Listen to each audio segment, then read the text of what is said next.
The first jet rolled out of Hangar 3 just after sunrise. Its engines purred like they hadn't in years. A second aircraft followed. Then a third.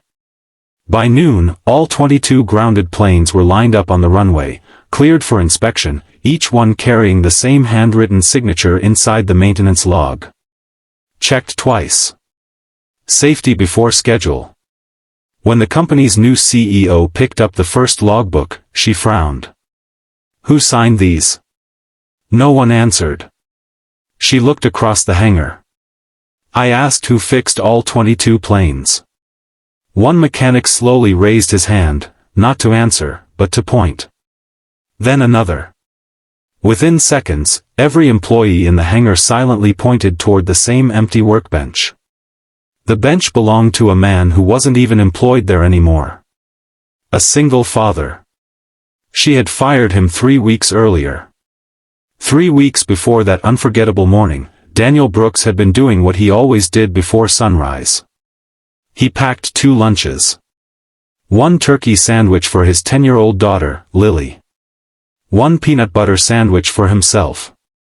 Their small apartment outside Wichita, Kansas, wasn't much to look at, but it was filled with little reminders of better days.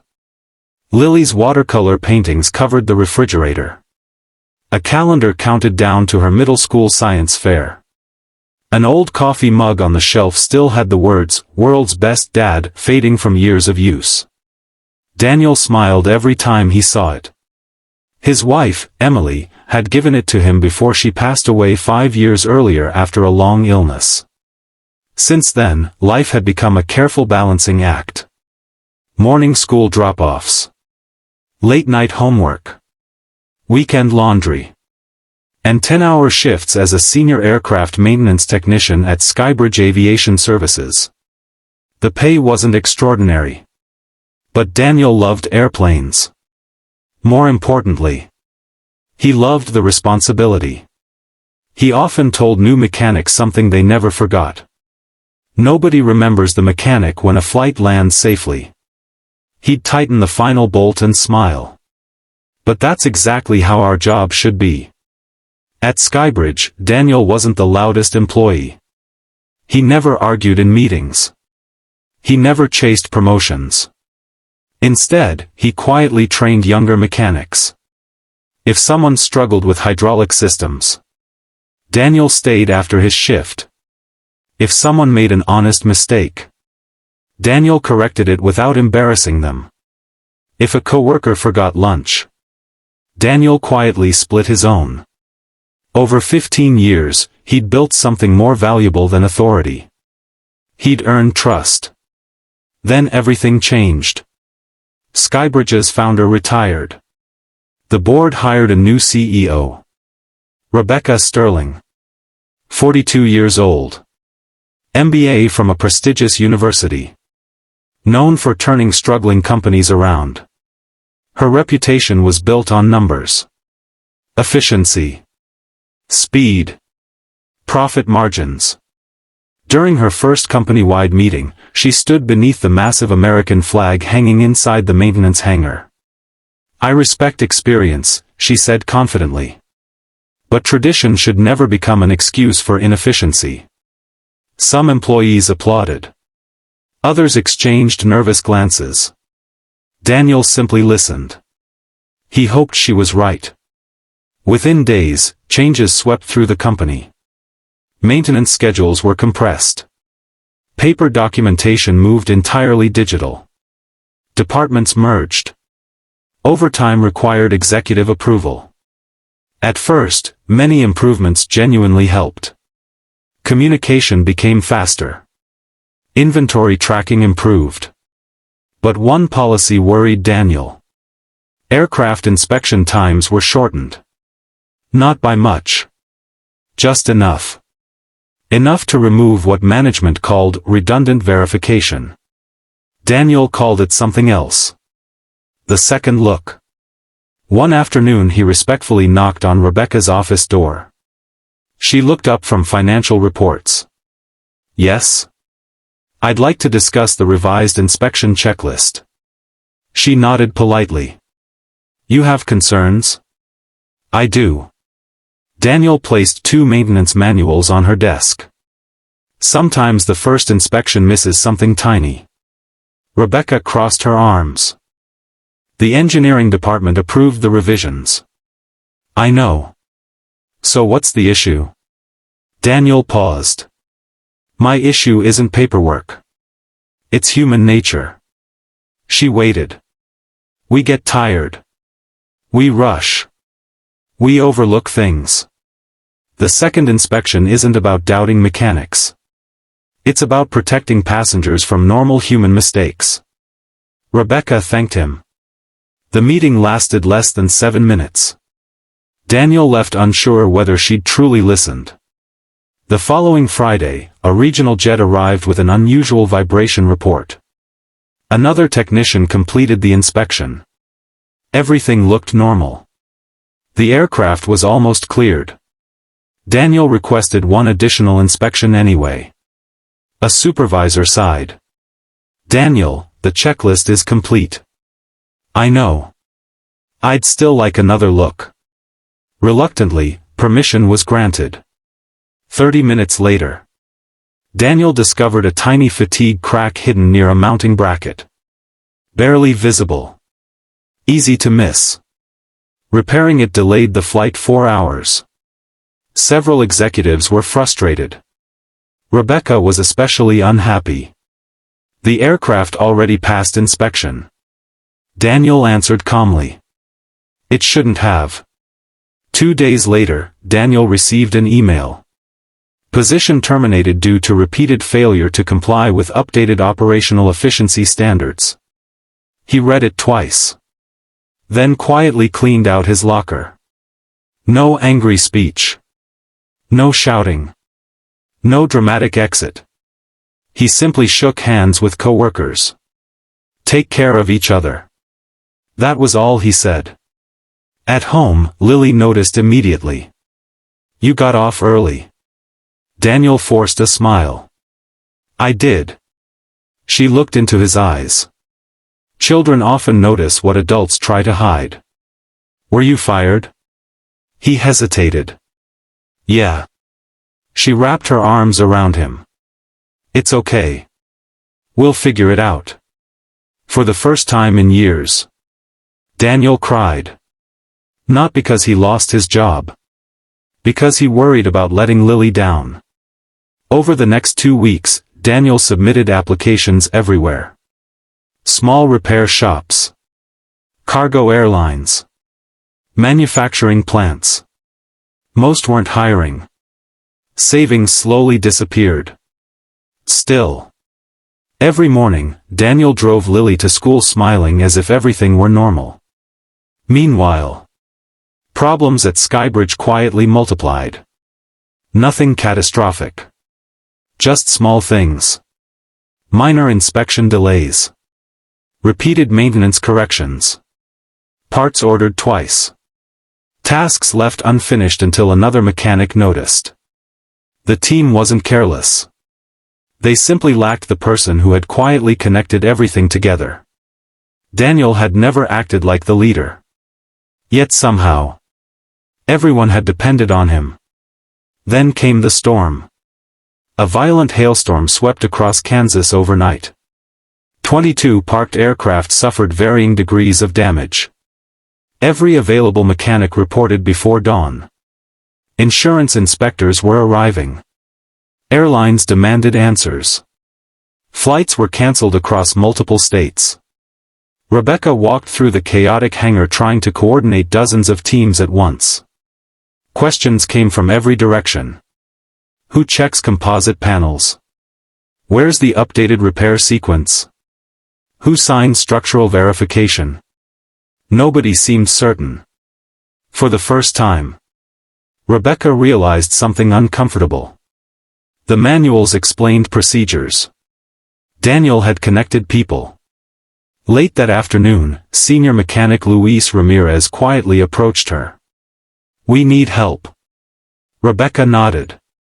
I'm trying. Luis gently replied.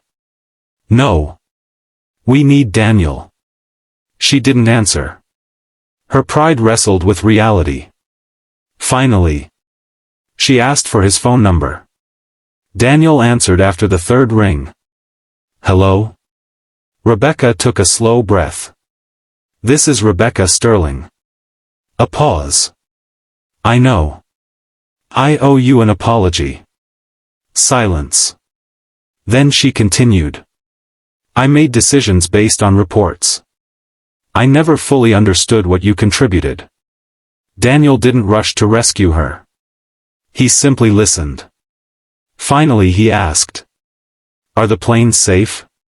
She answered honestly. I don't know. He closed his eyes. When do you need me? Now.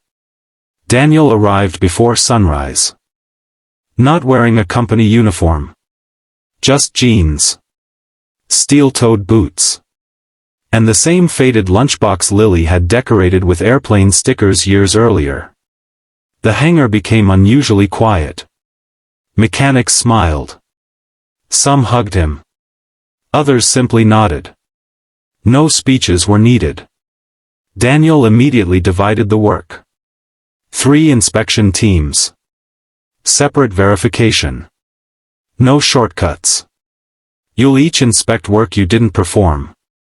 Someone joked. Like old times. Daniel smiled. Like safe times. For 14 straight hours. He never stopped moving. Checking torque values. Teaching younger mechanics. Encouraging exhausted crews. Sharing sandwiches. Making coffee. Correcting mistakes without blame. Whenever frustration rose. Daniel reminded everyone. We're fixing airplanes. But we're protecting families. The mood changed. People stopped rushing. Started helping. Instead of asking. Who's responsible? They asked. Who needs help? Near midnight. The final aircraft passed inspection. 22 planes. 22 safe departures. Not because one man repaired everything. Because one man reminded everyone how to work together. The next morning, Rebecca stood before the entire maintenance staff. She held Daniel's original termination letter. Without saying a word. She tore it in half. Then again. And again. I made a mistake. The hangar remained silent. She continued. I measured productivity. I failed to measure character. She turned toward Daniel. I can't erase what happened. But I'd like to ask. Will you come back? Everyone waited. Daniel glanced toward the mechanics. Toward the apprentices. Toward the aircraft lined across the hangar. Then he smiled. I have one condition. Rebecca nodded immediately. Anything. We restore the second inspection. And every new mechanic gets a mentor. No bonus. No executive title. No corner office. Just safer airplanes. And better people. Rebecca smiled. Done. The applause echoed through the hangar. Months later, Skybridge became known for something unexpected. Not being the fastest. Not being the cheapest. Being one of the most trusted maintenance companies in the region. Airlines noticed. Customers noticed. Employees stayed longer. New mechanics specifically requested assignments under Daniel's mentorship. His desk became covered with handwritten thank you notes. One simply read. You taught me that fixing planes starts with caring about people. Daniel kept every note. One Friday afternoon, Lily visited the hangar after school. Rebecca happened to be giving a tour to new executives. She spotted Lily sitting beside Daniel while he explained how to inspect a landing gear assembly. Lily listened carefully before asking. So, every little bolt matters? Daniel smiled. Every single one. Rebecca quietly added. Just like every person. Lily grinned. I already knew that. Rebecca laughed softly. I wish I had. Later that evening, as the sun dipped behind the runway, Daniel and Lily sat on a bench watching airplanes lift into the golden sky. Each takeoff represented hundreds of strangers heading home. Families reuniting. Vacations beginning. Business trips ending. People trusting mechanics they would never meet. Lily leaned against her father's shoulder. Do people know you helped fix those planes? Daniel watched another jet disappear into the clouds. They don't need to. Why not? Because the best kind of kindness isn't about getting credit. It's about making sure someone else's journey is a little safer. Lily thought about that for a long moment. Then she reached into her backpack and handed him a new coffee mug she had secretly saved her allowance to buy. It wasn't expensive. Plain white. With blue letters. My dad makes the world safer. Daniel laughed through misty eyes. It doesn't say world's best dad. Lily smiled. It doesn't have to. I already know that part.